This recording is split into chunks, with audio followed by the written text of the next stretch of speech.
Pemirsa, berbagi takjil di Indramayu mengagetkan pengendara. Para pengendara menyangka polisi sedang menggelar razia pemeriksaan surat-surat kendaraan.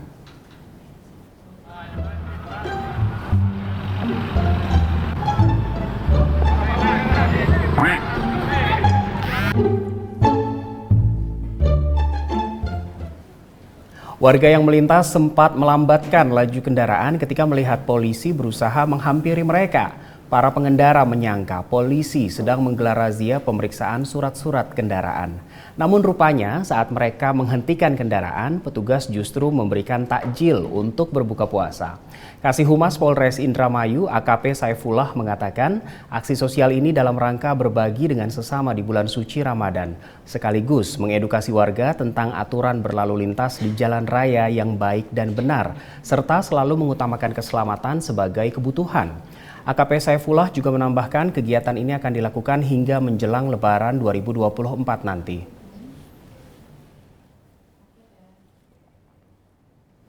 Kita ke informasi berikutnya, Kepolisian Resort bersama Bayangkari Cabang Palopo berbagi takjil pada warga yang melintas. Kegiatan berbagi ini bentuk kepedulian sesama umat Islam dan menjadi agenda Polres Palopo di bulan suci Ramadan.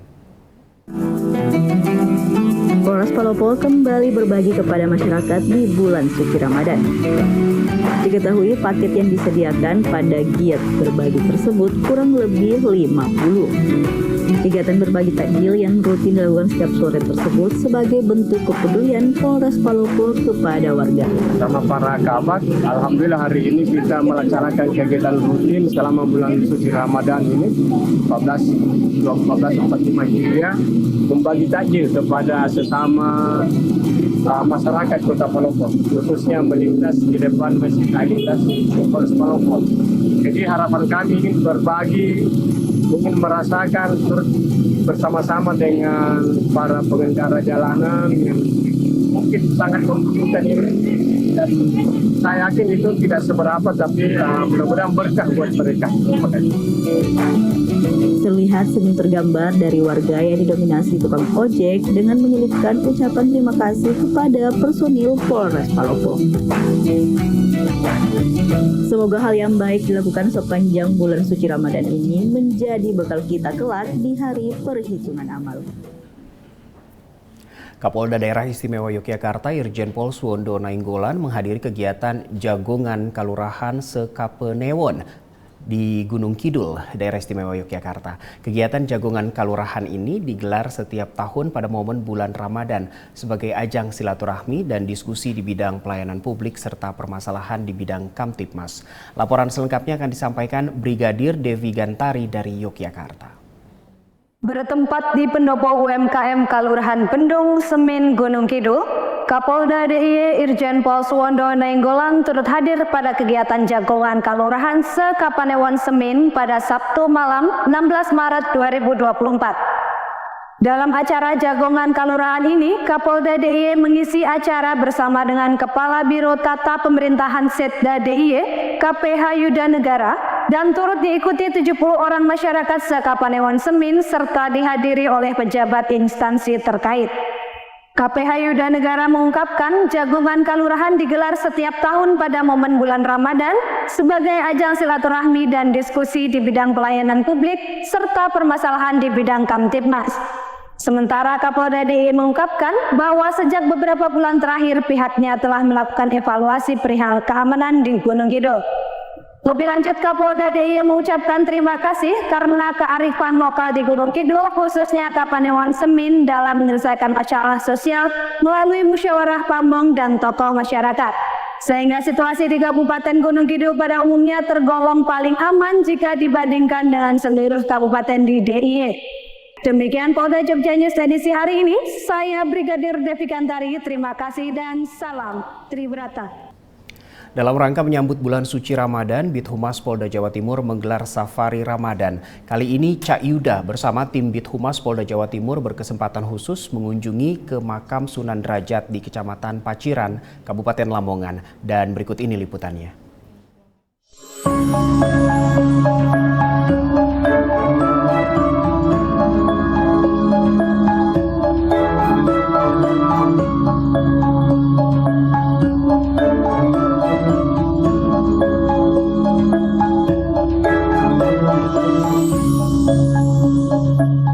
Assalamualaikum warahmatullahi wabarakatuh. Halo Sobat Humas Semeru, masih dalam suasana Ramadan, saya Ustadz Tim Bidhumas Polda Jawa Timur berkesempatan untuk mengunjungi makam Sunan Derajat yang berada di Desa Derajat, Kecamatan Paciran, Kabupaten Lamongan. Bagaimana sejarah Sunan Derajat ini? Yuk ikuti saya. Sunan Derajat ngendikan pitung dawuh, apa dawuhe kepriye. Saat ini saya ditemani dengan Gus Lukman. Assalamualaikum Gus. Waalaikumsalam. Gus, mau tanya ini saya Gus, bagaimana dulu sejarahnya Sunan Derajat di sini dan bagaimana metode-metode pengajaran Islamnya Sunan Derajat sini? Kanjeng Sunan Derajat ini adalah putra dari Sunan Ampel, Raden Rahmatullah, yang makamnya berada di Surabaya, di Apel Deta. Beliau mulai kecil dididik oleh ayahnya, yaitu Raden Rahmat Sunan Ampel. Beliau diajarkan ajaran-ajaran agama Islam. Setelah dewasa, dianggap sudah cukup ilmunya oleh ayahandanya, akhirnya disuruh untuk menyebarkan agama Islam di pesisir pantai Pulau Jawa. Dalam perjalanannya beliau dari Surabaya menyusuri laut Jawa dengan menggunakan perahu, namun di tengah perjalanan Kanjeng Sunan Derajat mendapatkan cobaan atau musibah, yaitu perahunya diterjang badai, ombak, akhirnya perahunya tenggelam. Singkatnya, dengan izin Allah, Kanjeng Sunan Derajat mendapatkan pertolongan, ditolong kawanan ikan, yaitu ikan hiu, dan diiringi oleh ikan talang. Jadi Kanjeng Sunan Derajat ditolong oleh ikan tersebut, ya, dibawa ke tepian. Beliau terdampar, tepatnya yaitu di Dusun Jelap, yaitu di Desa Banjaranyar, Paciran, Lamongan, yang kurang lebih dari makam beliau Kanjeng Sunan Derajat yaitu sekitar 1 kilo, yaitu di pesisir pantai utara, yaitu di Dusun Jelap, Banjaranyar. Setelah terdampar di pesisir pantai itu, beliau ditolong oleh masyarakat sekitar Desa Banjaranyar. Akhirnya Kanjeng Sunan Derajat mendapatkan firasat, disuruh untuk membabat alas yang ada di perbukitan, ya tempatnya di makam ini. Oh, di makam sini berarti? Ya, oh, berarti dulu ini bukit dan alas. Jadi tidak ada yang berani. Oh, nggak ada yang berani memasuki tempat ini gitu ya? Akhirnya dibabat alas tersebut, dengan izin Allah berhasil membuat suatu padepokan, ya, tempat untuk beliau berdakwah atau menyebarkan agama Islam. Alat yang dipergunakan untuk media dakwah adalah alat gamelan, yaitu seperangkat alat gamelan yang dinamakan singomengkok. Setelah itu Kanjeng Sunan memberikan wejangan, memberikan fatwa atau memberikan nasihat-nasihat agama yang dianut masyarakat sekitar sini. Kan semulanya kan animisme, jadi menyembah pohon, ya, gitu. Akhirnya lambat laun banyak masyarakat sini yang ikut ajaran beliau, ajaran Islam. Sunan Derajat ini menggunakan seperangkat gamelan namanya singomengkok. Nah itu sampai sekarang masih ada Gus gamelannya? Gamelannya masih ada, yang sekarang tempatnya di museum Derajat ini. Weweh ono tekan wong kalunyon, weweh ono pangan wong kaluwen, weweh ono sandang wong kahutan, weweh payung wong kutan. Nah, ini di belakang itu kan di makam dari Raden Kosim, Sunan Derajat atau Sunan Mayang Madu. Nah, Sunan Mayang Madu ini kan saya awam nih Gus, saya kan taunya hanya Sunan Derajat gitu ya. Nah, itu gelar atau nama lainnya dari Sunan Derajat Gus, gimana?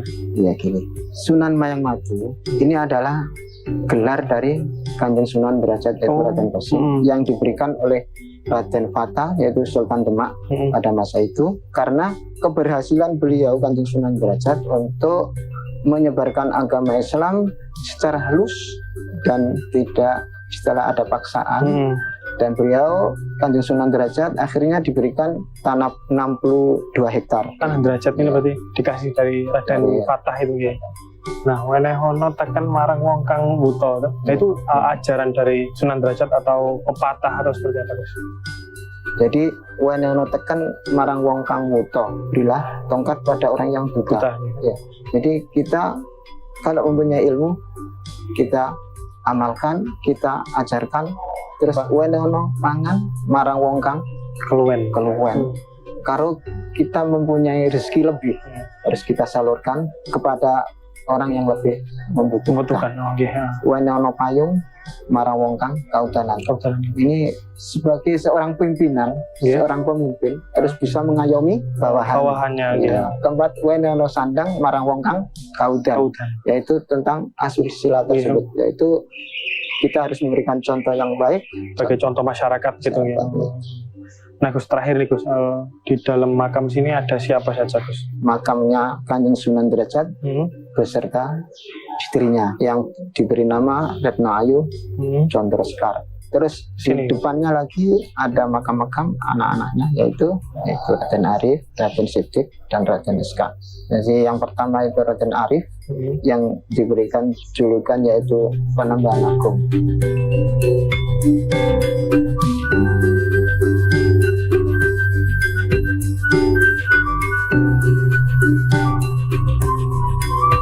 Nah Gus, kita sekarang berada di sumber peninggalan Sunan Derajat ini. Nah Gus, peziarah makam ini sini untuk mengambil air, untuk berobat, untuk apa itu menurut jenengan gimana Gus? Jadi untuk air tersebut mengandung keberkahan sendiri bagi orang-orang yang istilahnya mempercayai keberkahan air tersebut.